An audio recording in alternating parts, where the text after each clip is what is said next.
Bonjour, mon ami. Do you want to become fluent in French, but you find it very hard to practice on a daily basis? My name is Llyane Stanfield, and you are watching French Minute with Llyane, where I give you a sneak peek inside of my signature program, J'Ouellette Intensif, which helps you to reach an advanced level of conversation. Today is day number 6 of 24, and these videos expire from Facebook, so if you'd like to have unlimited access to them, to play and replay them at your own convenience, please click on the link in the description of this video, and you'll have immediate access to all of the videos as they are published. Today, I would like to give you a sample from lesson number 15 from level A. And so I would like to remind you the levels, what level A means. Alliance Française has the same categorization. So level A is the beginner's level, and it's split into 2 levels, A1 and A2. Level B would be for intermediate, split into B1 and B2, and the advanced is C1 and C2. And my advanced, J'Ouellette Intensif helps you reach the low advanced level in conversation. So that would be low C1. You will be introduced to the subjunctif as well as other tenses. I don't want to, to give you too many details in case you really don't know yet about them. But make a note of the fact that the program gives you that level in conversation, meaning you will already have that level in reading, writing, pronunciation, and comprehension. Conversation is the last one skill that actually is developed in language learning. And so conversation is what we are aiming for. In lesson 15, just one little example. This is really just a tiny example. It's for like a French minute meant for that.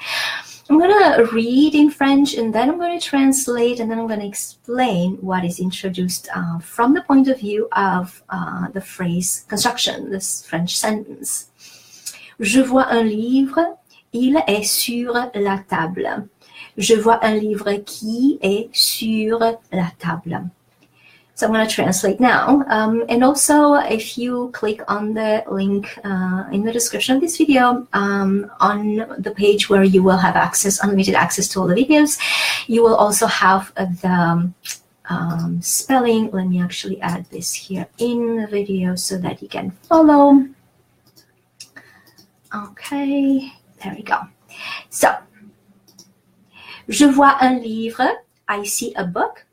Il est sur la table. It is on the table. Il means he, and as in French we have genders for things as well.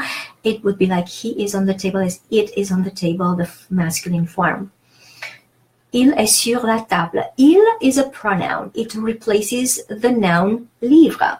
So I could say je vois un livre. Le livre est sur la table easily. But I can also replace livre, which is a noun, with the respective pronoun, which has to be the form that conforms to the same gender and number of the noun that I refer to. So le livre would be il, les livres would be il pluriel. Je vois un livre qui est sur la table means I see a book that is on the table. Now, this is the construction that I'm introducing to you right now, and one of the things that are introduced in the 15th lesson of the level A in the intensive program, and that is the relative pronoun. Qui is called a relative pronoun. Why is it relative? It's because it links 2 sentences.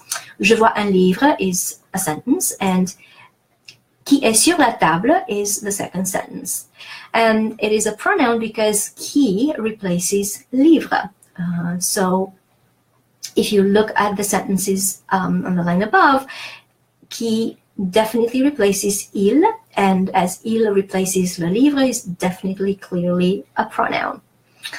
Now, qui, you would think otherwise, that would mean who, why do we use who and we don't use what?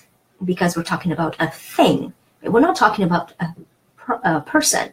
Livre is not a person. Livre is a thing, an object. I don't want to say object intentionally because in grammar, object has another meaning. So I would like to use the word thing. So qui replaces, it's a pronoun for an actual thing. It's not for a person. How is that possible? So the relative pronouns do not translate to who or to what. They could, because English is a differently structured language. But when I explain to my students, I explain in a different way, and it's a longer discussion than it's meant to be in a French minute. So I'm going to keep it short. But qui, as a relative pronoun, replaces the subject. So if you look in the second sentence, qui est sur la table, the word qui actually replaces the subject. Qui est sur la table replaces the subject book. The book is on the table.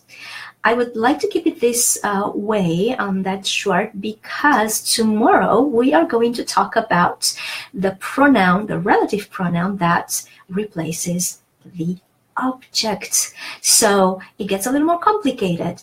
But if you really see it, and if you simplify it to the bone, if you simplify the explanation to the bone so much so that you can just see it and then follow the pattern in examples that mean something from your life, as in like make sentences that follow this this example that I gave you, but examples that are really taken from your life, so that once you have them put together correctly, you can always take that example that you created for yourself in any conversation that you'll ever make from now on.